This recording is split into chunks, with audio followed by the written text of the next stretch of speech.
সালাবা তাওবার সাগরে ভাসতে ভাসতে অনুশোচনার সাগরে ভাসতে ভাসতে তার নিজ বাড়িতে চলে গেলেন। তার নিজ বাড়িতে হাদিস বাকে বর্ণনা, তার স্ত্রী ছিল না, তার একটা নাবালক বাচ্চা মেয়ে ছিল, নাম ছিল খিমসানা। বাড়িতে গেলেন, ডাক দিয়ে বলেন, খিমসানা, আমি একটা অপরাধ করে ফেলেছি, আমি একটা অন্যায় করে ফেলেছি, আমি একটা ভুল করে ফেলেছি, আমি অনুশোচনার সাগরে ডুবতেছি, আমি তাওবার সাগরে ভাসতেছি। ওরে খিমসানা, যতক্ষণ পর্যন্ত আল্লাহর হাবিব আমার তাওবা কবুলের ঘোষণা না দিবেন ততক্ষণ পর্যন্ত আমি সালাবা আমার হাত পা থেকে জিঞ্জির আর বেরি খুলব না।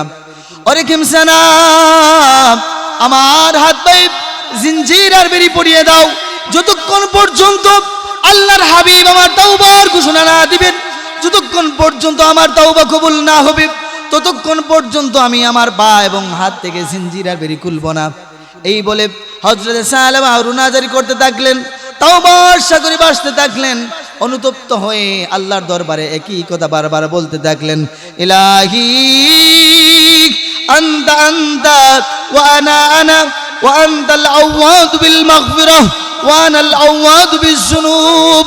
ওগো আমার মালিক, ওগো আমার আল্লাহ, আমি তো আমি আর তুমি তো তুমি, আমি তোমার নাফরমান গোলাম, আপনি আমার মুনিব। আল্লাহ, আমি আবার ভুল করেছি, তুমি আমাকে মাফ করে দাও। বলি সুবহানাল্লাহ। এই বলে হযরত সালাবা রুনাজারি করতে থাকলেন, তাওবা আশা করে বসতে থাকলেন। চলে গেলেন সিদ্দিক আকবর হযরত আবু বকরের বাড়িতে। হযরত আবু বকরের বাড়িতে যখন চলে গেলেন, গিয়ে বললেন, আরে আবু বকর, আল্লাহর হাবিব রাহমাতুল লিল আলামিন যখন তাবুকের যুদ্ধে ছিলেন তখন আমি আমার দ্বীনি ভাই মুজাহিদ ভাই সাইদ ইবনে আব্দুর রহমানের ঘরে ঢুকে তার স্ত্রীর হাতটুকু ধরেছি, আর সীমা অতিক্রম করি নাই। আমার জন্য কি তাওবার দরজা খোলা আছে কিনা তুমি আমাকে বলে দাও। সিদ্দিক আকবর হযরত আবু বকর ডাক দিয়ে বলেন,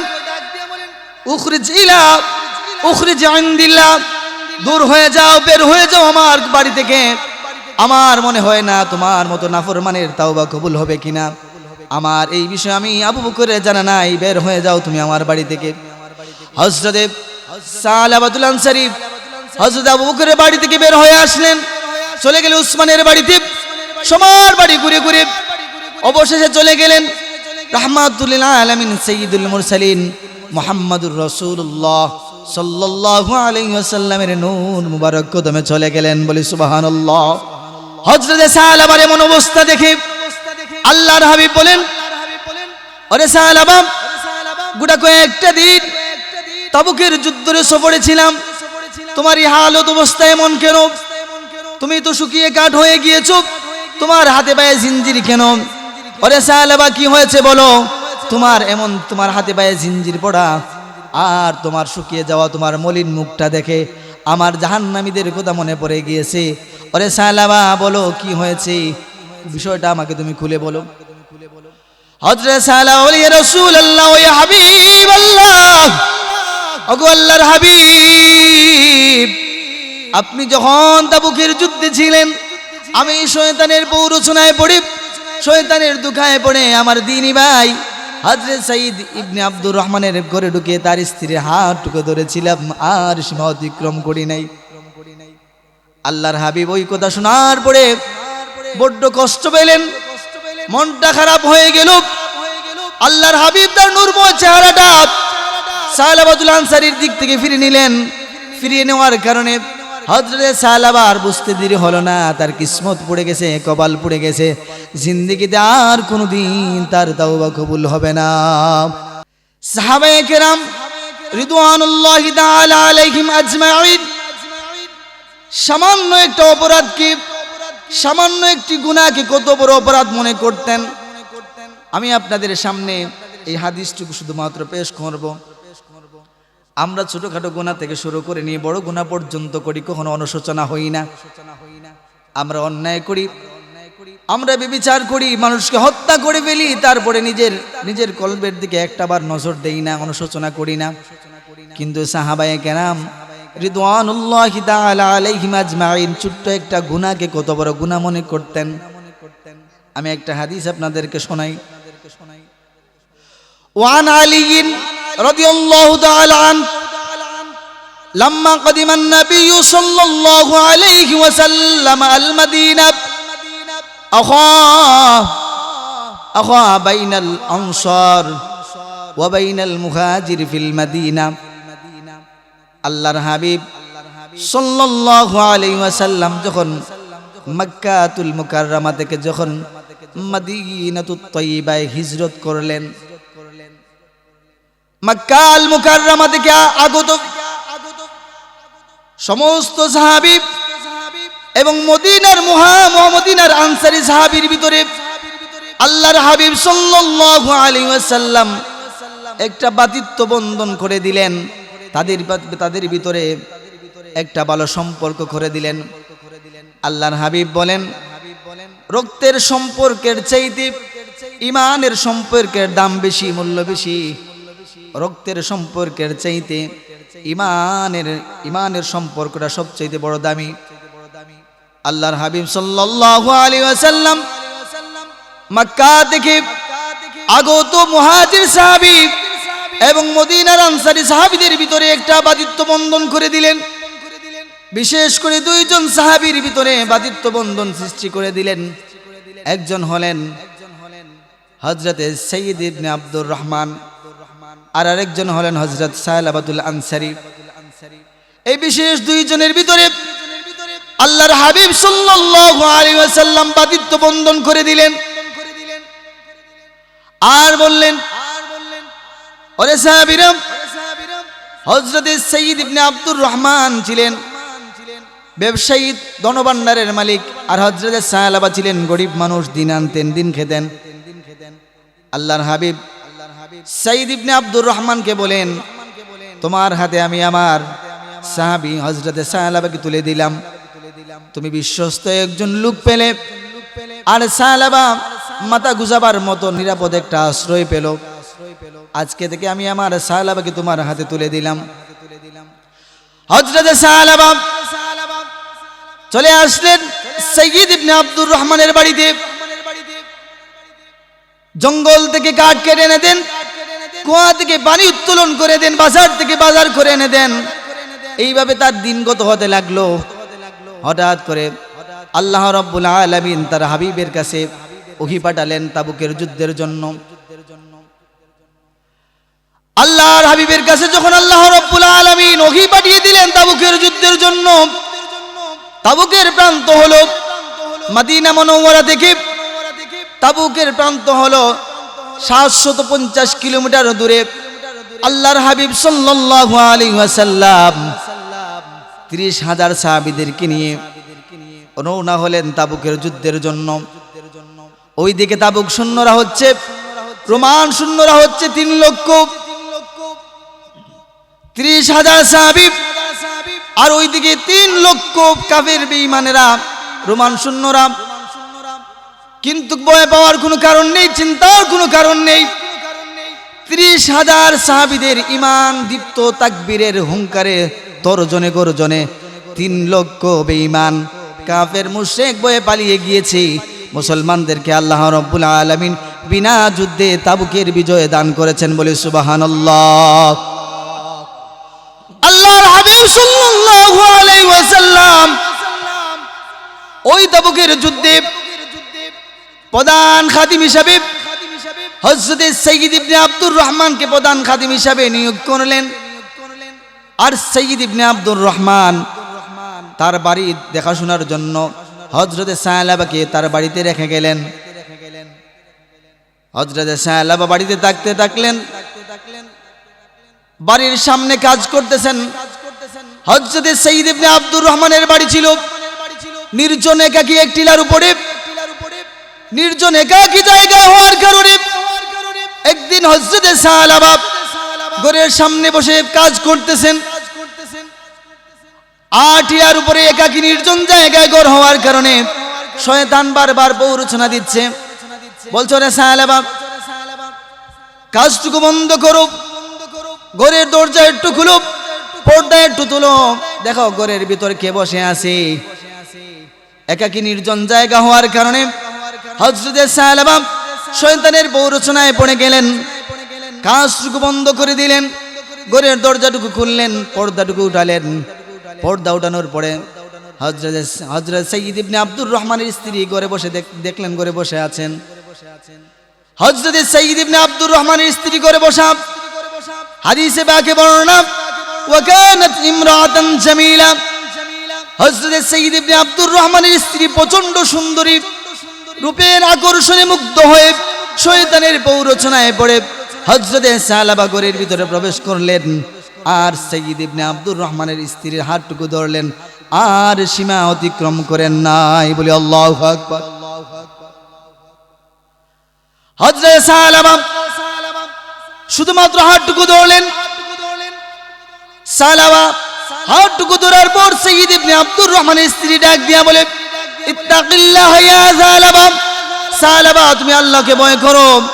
একাকী নির্জন জায়গায় আমাকে পেয়ে, একা করে পেয়ে আমার হাত ধরেছো। তুমি কি জানো না, তুমি কি বোঝো না, দুনিয়ার সকল মানুষের দৃষ্টির সীমা বাকি দেওয়া গেলেও আর সে আজিমের রব আল্লাহর দৃষ্টির সীমা বাকি দেওয়া যায় না। বলি আল্লাহু আকবার। ইত্তাকিল্লাহ ইয়া সালাবা, সালাবা তুমি আল্লাহকে ভয় করো আর তুমি ঘর থেকে বের হয়ে যাও, আমাকে একা থাকতে দাও। তুমি তো তোমার দ্বীনি ভাই মুজাহিদ ভাই সাইয়্যিদ ইবনে আব্দুর রহমানের আমানতের খেয়ানত করতেছো। আমাদের সম্পদ, আমাদের সৌন্দর্য, আমাদের ধন সমস্ত কিছু তোমার কাছে আমানত। তোমার দ্বীনি ভাই তোমাকে আমাদের খেদমতে রেখে গিয়েছে, তুমি তো তোমার দ্বীনি ভাইয়ের কথা রাখতে পারতেছো না, তুমি তো তোমার দ্বীনি ভাইয়ের আমানতের খেয়ানত করতেছো। ওরে সালাবা তুমি ঘর থেকে বের হয়ে যাও, তুমি তো তার স্ত্রীর হুরমত নষ্ট করতেছো, তুমি আল্লাহকে ভয় করো। এইটুকুন কথা আর এইটুকুন কাজ। হযরতে সালাবার ভিতরে আল্লাহ ভীতির উনার জারি জেগে গেল, আল্লাহ ভীতির ভয়ে জেগে গেল। হযরতে সালাবা মস্তক অবনত করে ঘর থেকে বের হয়ে গেলেন, আর চেহারাটা আকাশের দিকে তাকিয়ে আল্লাহকে ডাকতে চাইলেন, ইলাহি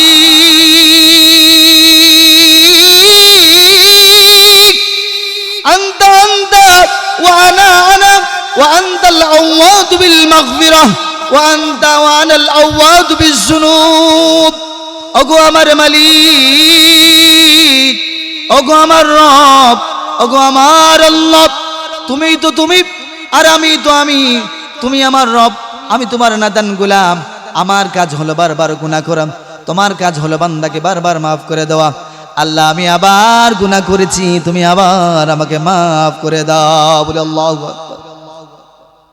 এই বলে রুনাজারি করতে থাকলেন। ওইদিকে আল্লাহর হাবিব সাল্লাল্লাহু আলাইহি ওয়াসাল্লাম তাবুকের যুদ্ধ শেষ করে বিজয়ের উল্লাস নিয়ে বাড়িতে ফিরলেন। সাথে ফিরলেন সাইয়্যিদ ইবনে আব্দুর রহমান। বিজয়ের উল্লাস নিয়ে হাসি মুখে যখন বাড়িতে ফিরলেন, বাড়িতে ফেরার পর তার মনটা বেজার হয়ে গেল। তিনি সবাইকে দেখতে পেলেন, কিন্তু তার দ্বীনি ভাইকে দেখতে পেলেন না। স্ত্রীকে ডাক দিয়া বলেন, আমি না তোমাদের খেজমতে আমার দ্বীনি ভাইকে রেখে গিয়েছিলাম, আমার আসার আগমনের আগে। সে তো যাওয়ার কথা নয়, তোমরা হয়তো তার সাথে খারাপ আচরণ করেছো, তোমরা হয়তো তার সাথে অন্যায় করেছো, কারণ আমি আসার আগে তো তার যাওয়ার কথা ছিল না। হযরত সাইয়্যিদ ইবনে আব্দুর রহমানের স্ত্রী ডাক দিয়া বলে, ওয়াল্লাহি আল্লাহর কসম, আমরা আপনার দ্বীনি ভাই, আপনার মুজাহিদ ভাইয়ের সাথে খারাপ কোনো আচরণ করি নাই, অন্যায় করি নাই। বরঞ্চ সে একটা ভুল করে, সে একটা অন্যায় করে, সে অনুশোচনার সাগরে ভাসতে ভাসতে, সে অনুশোচনার সাগরে ভাসতে ভাসতে, তাওবার সাগরে ভাসতে ভাসতে ঘর থেকে বের হয়ে গিয়েছে। ওয়াল্লাহি আমি আপনার ভাইয়ের সাথে, দ্বীনি ভাইয়ের সাথে খারাপ কোনো আচরণ করি নাই। ওইদিকে সালাবা তাওবার সাগরে ভাসতে ভাসতে, অনুশোচনার সাগরে ভাসতে ভাসতে তার নিজ বাড়িতে চলে গেলেন। তার নিজ বাড়িতে হাদিসে পাকে বর্ণনা, তার স্ত্রী ছিল না, তার একটা নাবালক বাচ্চা মেয়ে ছিল, নাম ছিল খিমসানা। বাড়িতে গেলেন, ডাক দিয়ে বলেন, খিমসানা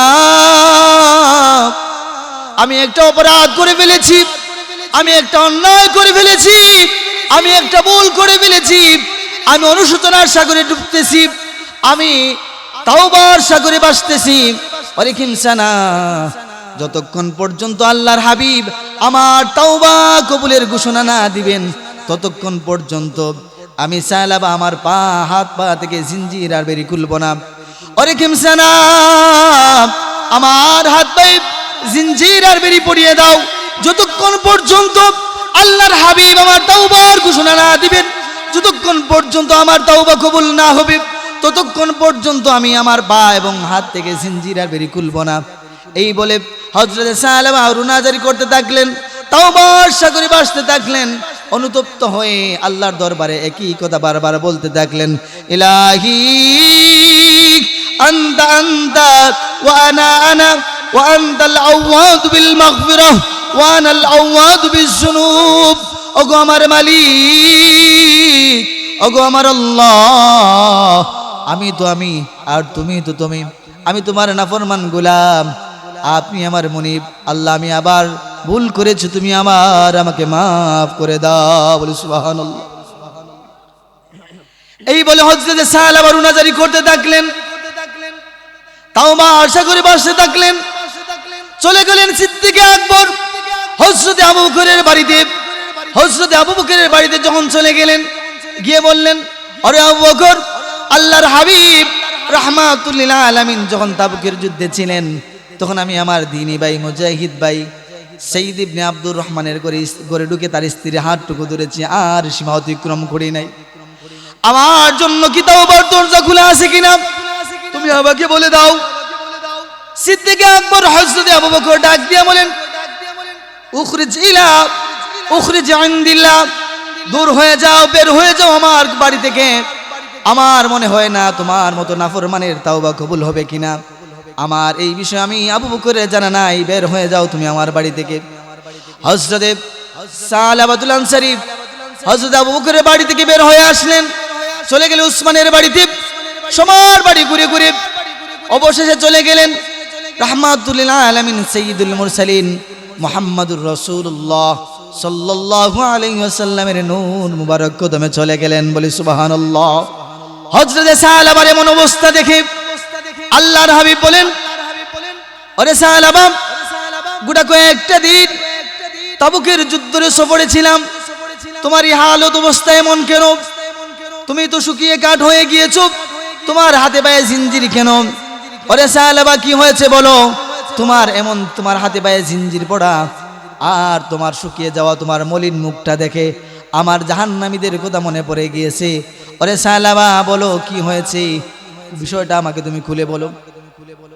হযরত সালাবা বলে, ইয়া রাসূলুল্লাহ, ইয়া হাবিবাল্লাহ, ওগো আল্লাহর হাবিব, আপনি যখন তাবুকের যুদ্ধে ছিলেন, আমি শয়তানের প্ররোচনায় পড়ে, শয়তানের দুখায় পড়ে আমার দ্বীনি ভাই হযরত সাঈদ ইবনে আব্দুর রহমানের ঘরে ঢুকে তার স্ত্রীর হাতটুকু ধরেছিলাম, আর সীমা অতিক্রম করি নাই।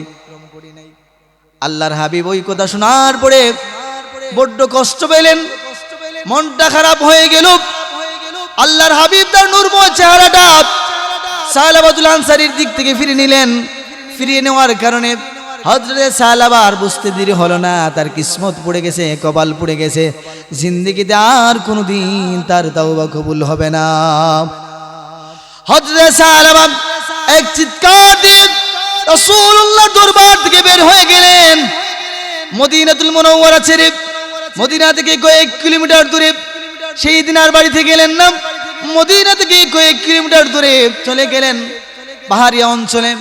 ওই পাহাড়ি অঞ্চলের চূড়ায়, টিলার চূড়ায় উঠে গেলেন, ওইখানে বারবার রুনাজারি করতে থাকলেন, বারবার আল্লাহর কাছে তাওবা প্রার্থনা করতে থাকলেন। ওইদিকে তাওবার কারণে আল্লাহ রাব্বুল আলামিন হযরত সালাবার তাওবা কবুল করে নিলেন। সঙ্গে সঙ্গে জিবরাইল আলাইহিস সালামকে আল্লাহর হাবিবের কাছে পাঠিয়ে দিলেন। হযরত জিবরাইল আলাইহিস সালাম আল্লাহর হাবিবের কাছে ওহী নিয়ে আসলেন। আসার পর বলে, ইয়া রাসূলুল্লাহ, ইয়া হাবিবাল্লাহ, ওগো আল্লাহর হাবিব, আল্লাহ আপনাকে সালাম জানিয়েছেন, আল্লাহ আপনাকে সালাম দিয়েছেন, আর একটা ওহী পাঠিয়েছেন। আল্লাহর হাবিব বলেন, জিবরাইল, কি ওহী, তাড়াতাড়ি বলো, কি এমন জরুরি ওহী আল্লাহ রাব্বুল আলামিন পাঠালেন? আল্লাহ ডাক দিয়া বলেন, হাবিব, ও আমার বন্ধু বান্দা, তুমি মানিয়েছো না আমি মানিয়েছি? আল্লাহর হাবিব বলেন, আল্লাহ বান্দা তো আপনি বানিয়েছেন। আল্লাহ রব্বুল আলামিন তার হাবিবকে ডাক দিয়ে বলেন, হাবিব রে, তাহলে তুমি জানিয়ে দাও তোমার হাবিব হযরত সালাবার তাওবা এবং রুনাজারি আমি আল্লাহ রব্বুল আলামিন তার তাওবা কবুল করে নিয়া তার জিন্দেগীর সমস্ত গুনাহ খাতা মাফ করে দিয়ে তাকে নিষ্পাপ বানিয়ে দিয়েছি। সুবহানাল্লাহ। আল্লাহর হাবিব সাল্লাল্লাহু আলাইহি ওয়াসাল্লাম উপস্থিত সাহাবীদের ভিতরে বললেন, ওরে আমার সাহাবীরা, কে পারবা আমার সাহাবীকে এনে দিতে পারবে? একদিকে হযরত আবু বকর এবং হযরত উসমান দাঁড়ালেন, অন্যদিকে হযরত আলী এবং সালমান দাঁড়ালেন। আল্লাহর হাবিব সাল্লাল্লাহু আলাইহি ওয়াসাল্লাম বলেন, ওরে সাহাবী আবু বকর এবং উসমানকে বললেন, তোমরা বসো। আলী এবং হযরতে সালমানকে বললেন, যাও তোমরা দুনো ভাই মিলে আমার সাহাবীকে আমার কাছে নিয়ে আসো। যত দ্রুত সম্ভব হয় তত তাড়াতাড়ি আমার সাহাবীকে নিয়ে আসো। হযরতে সালমান এবং হযরতে আলী হযরতে সাহাবুল আনসারীকে খোঁজার জন্য বের হয়ে গেলেন। হযরতে আলী এবং সালমান গোটা মদিনাতুল মুনাওয়ারা খুঁজলেন, হযরতে সাহাবাকে পেলেন না। অবশেষে মদিনা মুনাওয়ারা থেকে চলে গেলেন, একটু দূরে চলে গেলেন পাহাড়ি অঞ্চলে। যেই সময় চলে গেলেন সেই সময় আসরের সময়টা পেরিয়ে গিয়েছে। হযরতে আলী এবং সালমান হঠাৎ করে এক রাখালের দেখা পেলেন। রাখালকে জিজ্ঞেস করলেন, ওরে ভাই রাখাল, তুমি কি আল্লাহর সাহাবী, আল্লাহর নবীর সাহাবী হযরতে সাহাবাকে দেখছো কিনা? রাখাল ডাক দিয়া বলে, ও আলী এবং সালমান, তোমরা যে দুই ভাই যে ব্যক্তিকে খুঁজতেছো আমি তো তাকে চিনি না, কিন্তু আমি একজন মানুষের সন্ধান দিতে পারি। সন্ধ্যা যখন পৃথিবীতে নেমে আসে, সূর্য যখন পশ্চিমে অস্তমিত হয়ে যায়, তখন আল্লাহর এক বান্দা ওই পাহাড়ের চূড়ায় আসে, গাছের নিচে বসে কি যেন তাওবার সুরে ডাকে। মনে হয় আল্লাহর গজব এবং আযাব থেকে, আল্লাহর গজব এবং আযাব দেখে সে মাফ চাইতে চাইতে রুনাজারি করতে করতে ওই পাহাড়ের চূড়া সব সময় আল্লাহর তাওবা ইস্তেগফার পড়তে থাকে। আমার মনে হয় তোমরা যাকে খুঁজতেছো সেই হচ্ছে হযরত সাহাবা। দিনের বেলা সে কোথায় থেকে জানি না, সন্ধ্যা যখন নেমে আসে তখন ওই ব্যক্তি ওই জায়গায় চলে আসে, ওই পাহাড়ের চূড়ায় চলে আসে। হযরতে আলী এবং হযরতে সালমান পাহাড়ের চূড়ায় উঠলেন। ওই জায়গায় দেখতে পেলেন হযরতে সাহাবাতুল আনসারী সেজদায় পড়ে আছেন। হযরতে সাহাবা সেজদায় পড়ে রুনাজারি করতেছেন আর বারবার বলতেছেন, ইলাহি আনতা আনতা ওয়া আনা আনা ওয়া আনতাল আওয়াদু বিল মাগফিরাহ ওয়া আনাল আওয়াদু বিজ যুনুব। ওগো আমার মালিক, ওগো আমার রব, ওগো আমার আল্লাহ। আল্লাহ আমি তো আমি আর তুমি তো তুমি। আমার কাজ হলো বান্দা হয়ে বারবার গুনাহ করা, তোমার কাজ হলো বান্দাকে বারবার মাফ করে দেওয়া। আল্লাহ আমি আবার গুনাহ করেছি, তুমি আবার আমাকে মাফ করে দাও। বলি সুবহানাল্লাহ। হযরত সাহাবা পাহাড়ের চূড়ায় একই কথা বারবার বলতেছেন। হযরত আলী এবং সালমান ডাক দিয়ে বলেন, ওয়াসজুদ ওয়াকতারিব, ওরে সাহাবা তোমার মাথা উঠাও, তোমার সুসংবাদ আছে। আল্লাহর হাবিব তোমার সুসংবাদ দিয়ে পাঠিয়েছেন। আল্লাহ রাব্বুল আলামিন তোমার সমস্ত গুনাহ খাতা মাফ করে দিয়া তোমার তওবার কারণে আল্লাহ রাব্বুল আলামিন তোমার জিন্দেগীর গুনাহ খাতা মাফ করে দিয়ে তোমাকে নিষ্পাপ বানিয়ে দিয়েছেন। বলি সুবহানাল্লাহ। হযরত সাহাবা সেজদা থেকে উঠলেন, সোজাভাবে দাঁড়াতে পারেন না। হযরত আলী বলেন, হযরত সাহাবা জরাজীর্ণ হয়ে গেলেন, শুকিয়ে কাঠ হয়ে গিয়েছেন, ক্ষুধাভুক্ত। হযরত সাহাবা সোজাভাবে দাঁড়াতে পারেন না। ডান হাতে ধরলাম আমি আলী এবং বাম হাতে হযরত সালমান ধরলেন। আমাদের দুজনের উপর বর করে হযরত সাহাবাকে যখন মদিনা মুনাওয়ারা নিয়ে আসলাম, সেই সময়টা মাগরিবের সময় ছিল, মাগরিবের আজান হয়ে গিয়েছে। হযরত সাহাবা এবং হযরত সালমান এবং আমি আলী ওযু বানালাম। ওযু বানানোর পরে যখন মসজিদে নববীতে ঢুকলাম, তখন আল্লাহর হাবিব তার নূরময় মুসল্লায় দাঁড়িয়ে গেলেন। আল্লাহর হাবিব তখন নামাজ শুরু করে দিলেন। আমরা সর্বশেষ কাতারে দাঁড়ালাম। এক পাশে সালমান, অন্য পাশে আমি আলী, মাঝখানে সাহাবাতুল আনসারী। আল্লাহর হাবিব রাহমাতুল লিল আলামিন সেই দিন সালাতুল মাগরিবের নামাজে, সেই দিন আল্লাহর হাবিব সাল্লাল্লাহু আলাইহি ওয়াসাল্লাম সূরাতুল তাকাসুর পাঠ করলেন। যেই না আল্লাহর হাবিব সাল্লাল্লাহু আলাইহি ওয়াসাল্লাম বললেন, আলহাকুমুত তাকাসুর হাত্তা যুরতুমুল মাকাবির। আল্লাহর হাবিব সর্বপ্রথম যেই সময় পড়লেন আলহাকুমুত তাকাসুর, সেই সময় হযরত সালামা একটা চিৎকার দিলেন। আল্লাহর হাবিব যেই না দ্বিতীয় আয়াত তেলাওয়াত করলেন, হাত্তা যুরতুমুল মাকাবির। হযরত সালামা বিকট একটি আওয়াজ দিয়ে জমিনে পড়ে গেলেন। নামাজ শেষ হওয়ার পর সমস্ত সাহাবী হযরত সালামাকে জড়ো করে বসলেন। আল্লাহর হাবিব রাহমাতুল লিল আলামিন ডাক দিয়ে বলেন, ওরে আলী এবং সালমান, আমার সালাবার কি হয়েছে? আমার সালাবাকে তার মাথায় পানি দাও। ও ইয়া হাবিব আল্লাহ, আপনার সাহাবী হযরত সালাবাকে আর মাথায় পানি দিতে হবে না। আপনার সাহাবী তাওবার সাগরে ভাসতে ভাসতে, রুনাজারি করতে করতে, আল্লাহর আযাব এবং গজবের ভয়ে দুনিয়ার মেহমানদারি শেষ করে আল্লাহ রাব্বুল আলামিনের কাছে পাড়ি জমিয়েছেন, বলে সুবহানাল্লাহ। সেই দিন মদিনা মুনাওয়ারাতে কান্নার মতন পড়ে গেল। মসজিদে নববী শরীফে কান্নার মতন পড়ে গেল। আল্লাহর হাবিব সেই দিন কান্না করলেন।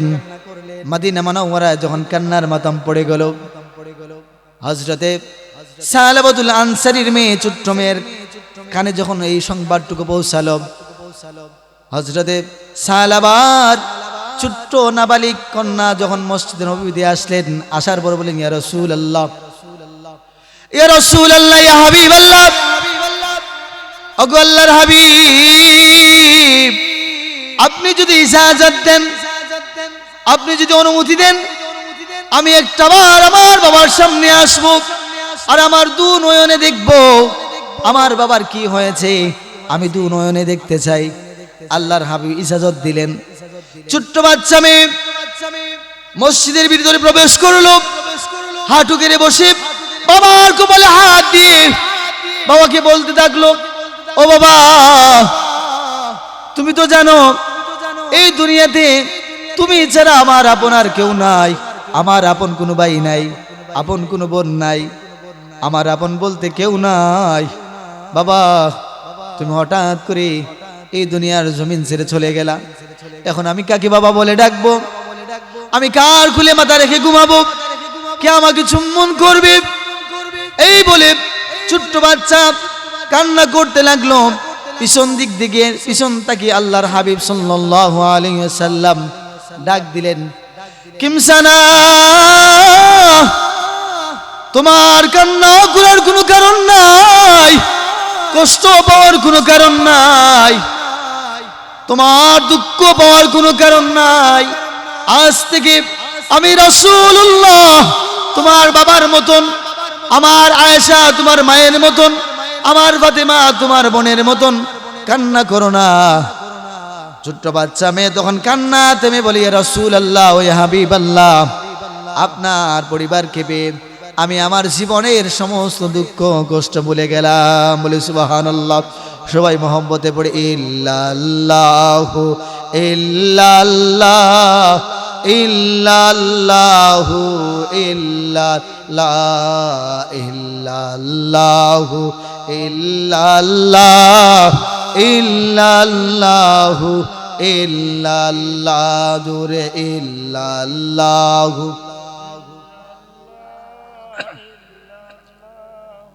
বুঝলি না মন, বুঝলি না একবার মন তুই খুঁজলি না, বুঝলি না মন, বুঝলি না, একবার মন তুই খুঁজলি না। উম্মতের জন্যে নবী, উম্মতের জন্যে নবী এখনো কান্দে মদিনা। ইল্লাল্লাহু ইল্লাল্লাহ ইল্লাল্লাহু ইল্লাল্লাহ ইল্লাল্লাহু ইল্লাল্লাহ ইল্লাল্লাহু। আল্লাহর হাবিব সাল্লাল্লাহু আলাইহি ওয়াসাল্লাম সাহাবীদেরকে বলেন, ওরে আমার সাহাবীরা, আমার সাহাবী হযরতে সালাবার কাফন এবং গোসলের ব্যবস্থা করো। আমি রাসূলুল্লাহ সাল্লাল্লাহু আলাইহি ওয়াসাল্লাম তার জানাজার নামাজ পড়াবো। হযরতে সালাবার কাফন এবং গোসল সম্পূর্ণ করা হলো। হযরতে সালাবার লাশ নিয়ে যখন মদিনা মুনাওয়ারা থেকে যখন জান্নাতুল বাকির দিকে রওনা হলেন, আল্লাহর হাবিব সামনে, মাঝখানে খাটিয়া, পিছনে সাহাবীরা। হযরতে আলী বলেন, আমি সেই দিন আমার দু নয়নে যে দৃশ্য দেখেছি, সেই দৃশ্য আমি আর কোনোদিন দেখি নাই। আমি দেখতে পেলাম আল্লাহর হাবিব সাল্লাল্লাহু আলাইহি ওয়াসাল্লাম কিছু দূর যাওয়ার পর তার কদম মুবারক থেকে জুতা মুবারক খুলে নিলেন। এমন দৃশ্য দেখার পর আমি আল্লাহর হাবিবকে যখন জিজ্ঞেস করব, তখন সাহাবীদের বীরের কারণে সেই সময় আমি আল্লাহর হাবিবকে জিজ্ঞেস করলাম না। আমরা হযরতে সালাবাকে জান্নাতুল বাকিতে নিয়ে গেলাম। ওইখানে দাফন কাফন সম্পূর্ণ করে যখন জিয়ারত করে যখন রাতের বেলা যখন মদিনাতুল মুনাওয়ারায় ফিরলাম, মদিনাতুল মুনাওয়ারায় আসার পর আল্লাহর হাবিবকে আমি আলী জিজ্ঞেস করলাম, ইয়া রাসূলুল্লাহ, ইয়া হাবিবাল্লাহ, ওগো আল্লাহর হাবিব, আজকে যে দুই নয়নে যে দৃশ্যটা দেখেছি, এই দৃশ্যটা তো আর কোনোদিন দেখি নাই।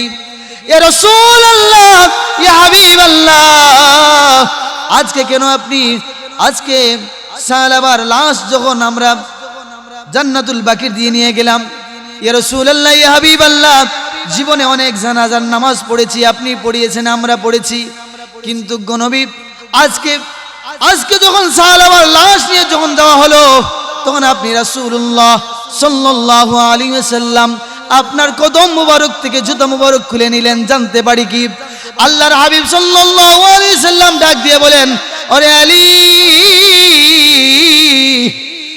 তুমি তো জানো না আমার সাহাবী হযরত সালাবার তওবা রুনাজারি আল্লাহর কাছে এমন ভাবে কবুল হয়েছে, আল্লাহ রাব্বুল আলামিন তার প্রতি এতটা খুশি হয়েছেন, তার খুশিতে আল্লাহ রাব্বুল আলামিন আকাশের সমস্ত দরজা খুলে দিয়েছেন। ওরে আলী, তুমি তো জানো না তার সম্মানে আল্লাহ রাব্বুল আলামিন আকাশের সমস্ত দরজা খুলে দিয়েছেন। ওরে আলী, তার সম্মানে আজকে মদিনাতুল মুনাওয়ারায় এত বেশি নূরের ফেরেশতারা নেমে এসেছে, মা কাদারতু আন বাতিনা কদামাইয়া মিন কাসরাতিল মালাইকা। আজকে মদিনা মুনাওয়ারায় এত বেশি নূরের ফেরেশতারা নেমে এসেছে, আমি রাসূলুল্লাহ আমার পা মুবারকের তালু মুবারক জমিনে রাখার মতন একটুকু ফাঁকা জায়গা আজ মদিনা মুনাওয়ারায় খুঁজে পাই না। বলি সুবহানাল্লাহ। আল্লাহর হাবিব সাল্লাল্লাহু আলাইহি ওয়াসাল্লাম বলেন, ওরে আলী, তুমি কি জানো তার তাওবা, তার রুনাজারি আল্লাহ বিতিবয় আল্লাহর কাছে এমন ভাবে কবুল হয়েছে, এমন ভাবে কবুল হওয়ার কারণে তার সম্মানে আল্লাহ রাব্বুল আলামিন আকাশের সমস্ত দরজা খুলে দিলেন। এবং আজকে মদিনা মুনাওয়ারায় এত বেশি নূরের ফেরেশতা নেমে এসেছে, আমি রাসূলুল্লাহ আমার পা মুবারকের তালু মুবারক জমিনে রাখার মতন ফাঁকা জায়গা আমি আজকে মদিনায় খুঁজে পাই না। বলি সুবহানাল্লাহ। তাহলে দেখুন সাহাবীরা ছোট্ট একটা গুনারে কত বড় গুনাহ মনে করতা, এই গুনাহটারে কত বড় গুনাহ মনে করতা। আমরা তো অনেক বড় গুনাহ করার পরে অনুতপ্ত হই না, ঠিক আছে না সাহাবগণ? এই ছোট বড় সমস্ত গুনারে আমরা কিতা করতাম? ছোট বড় সমস্ত গুনারে আমরা কিতা করতাম? ভয় পাইতাম। আল্লাহর তাকওয়া থাকতে হইব, আল্লাহর ভয় থাকতে হইব, ঠিক আছে না সাহাবগণ? মাত বাই একটু আজকের উপস্থিত বড় বড় মাশায়েখ সকল আইবা, হুজুর সকল আইবা, আপনারা আইবা, প্যান্ডেলের সৌন্দর্য মণ্ডিত করবা। ছোট বড় যে কোনো আমল গুলারে খুব নিখুঁত ভাবে যে আমল করুন। এই যে সাহালাবা ছোট্ট একটা ভুল করছেন, আর এই ভুলের কারণে তাওবার সাগর বাসছেন বিদায়, আল্লাহ রাব্বুল আলামিন তার মর্যাদা কতটুকু বাড়াইয়া দিচ্ছেন। সুবহানাল্লাহ। গুনাহ করলে আল্লাহ মাফ করে দিন, তাওবা করতে হইব। হযরত মুসা আলাইহিস সালামের জামানায়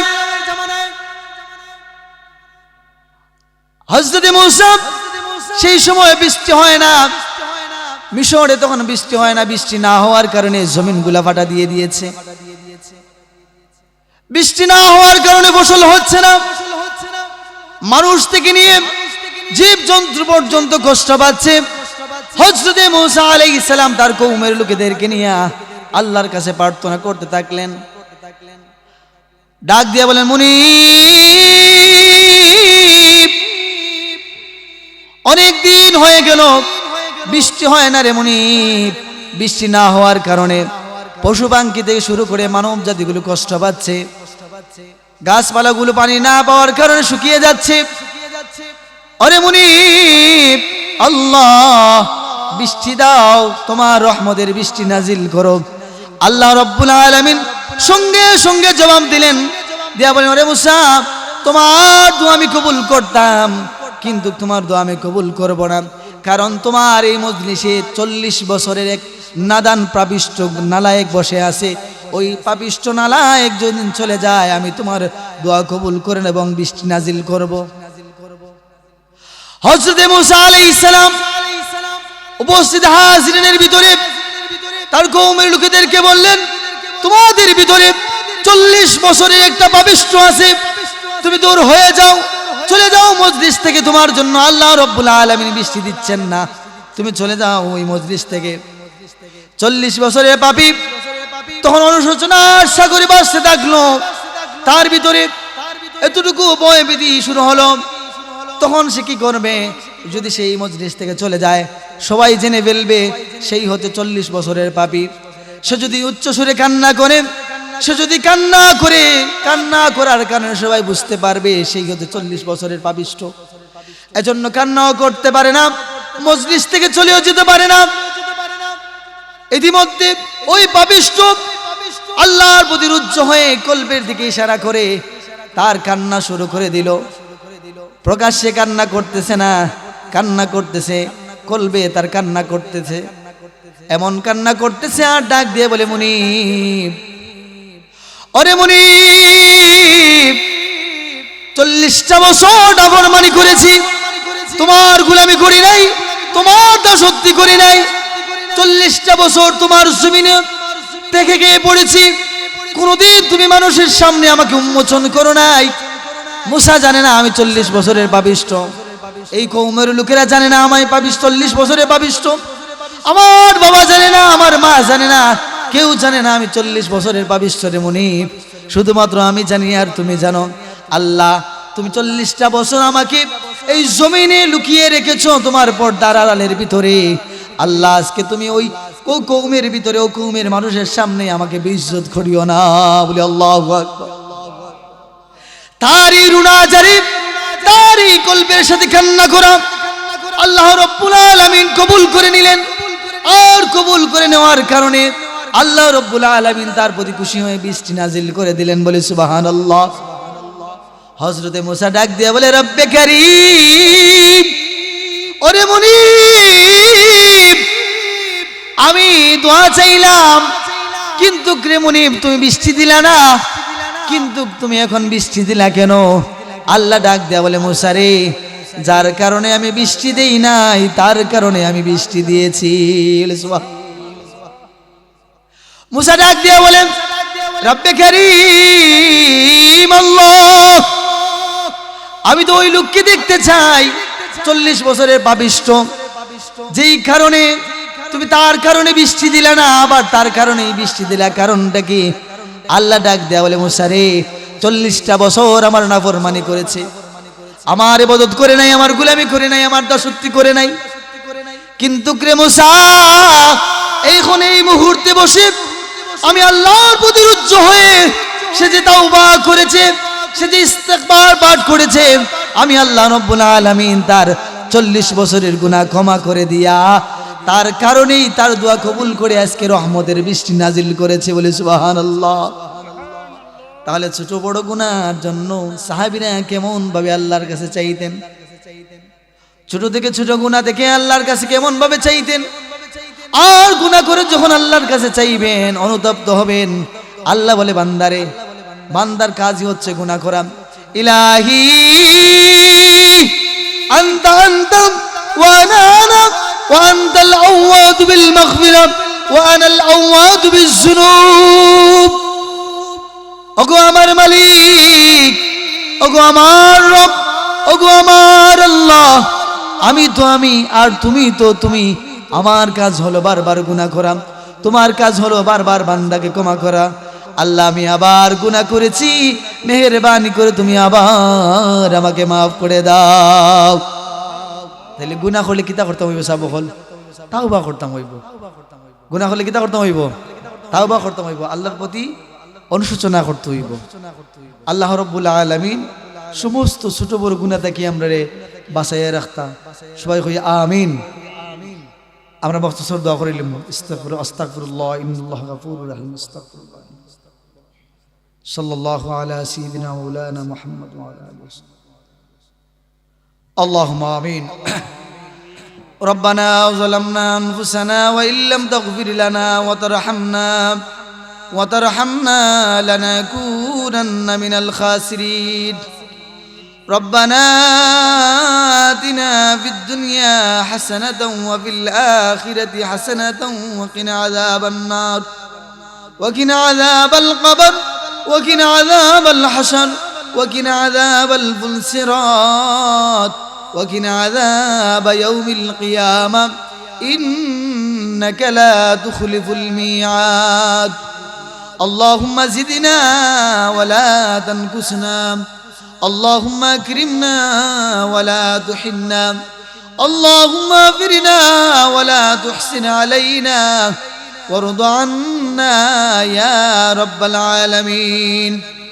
পরদিগারে আলম ও আমরার খালিক ও আমরার মালিক ও আমরার আল্লাহ, আল্লাহ আজকে এই মাহফিলটারে কবুল আর মঞ্জুর ফরমাও। আল্লাহ আমার গ্রিপ থেকে নিয়ে এই পর্যন্ত যত সমস্ত কিছু আলোচনা করলাম, তোমার হাবিবুর উপরে দুরূদ ও সালাম পাঠ করলাম, আল্লাহ আল্লাহ আমাদের সমস্ত কিছু, আল্লাহ যত সমস্ত ভুল ত্রুটি হয়েছে নিজ গুণে ক্ষমা করিয়ে দিয়া, তার হাদিয়া লক্ষ কোটি গুণ সওয়াব বাড়িয়ে দিয়া তোমার বন্ধু নবী রাহমাতুল লিল আলামিন জনাবে মুহাম্মদুর রাসূলুল্লাহ সাল্লাল্লাহু আলাইহি ওয়াসাল্লামের রওজাত শরীফ পৌঁছায় দাও। রব্বে কারীম আল্লাহ, আল্লাহ এই মজলিসে উপস্থিত হাজিরানে আলিম আল্লাহ, আল্লাহ মুসল্লি সাহেব ওখলরে নিয়া, আল্লাহ আমরা যারা হাত তুলেছি মুনিব আমাদের প্রত্যেকের জায়েজ মকসুদিয়ত রে কবুল আর মঞ্জুর ফরমাও। আল্লাহ আমরার মার খানদান বাবার খানদান জমে মুর্দে গান ওখলরে মাফ করো। আল্লাহ এই মজলিস আমরা যারা হাত তুলেছি মুনিব জানি না কার মা শুন বাবা নাই, কার বাবা শুন কার মা নাই। আল্লাহ আমরা জনম দুঃখিনী যার মা নাই বাবা নাই, আল্লাহ আমাদের প্রত্যেকের মাই বাবার কবরটা জান্নাতের বাগান বানায় দাও। আল্লাহ আল্লাহ এই ওয়াজ মাহফিলের কুমুরি যারা আল্লাহ অর্থ দিয়া টাকা পয়সা দিয়ে সাহায্য করছেন, আল্লাহ প্রত্যেকের কবুল আর মঞ্জুর ফরমাও। আল্লাহ এই সংস্থারে তোমার একে আমাদের দ্বীনের প্রতি কবুল করিয়া নেও।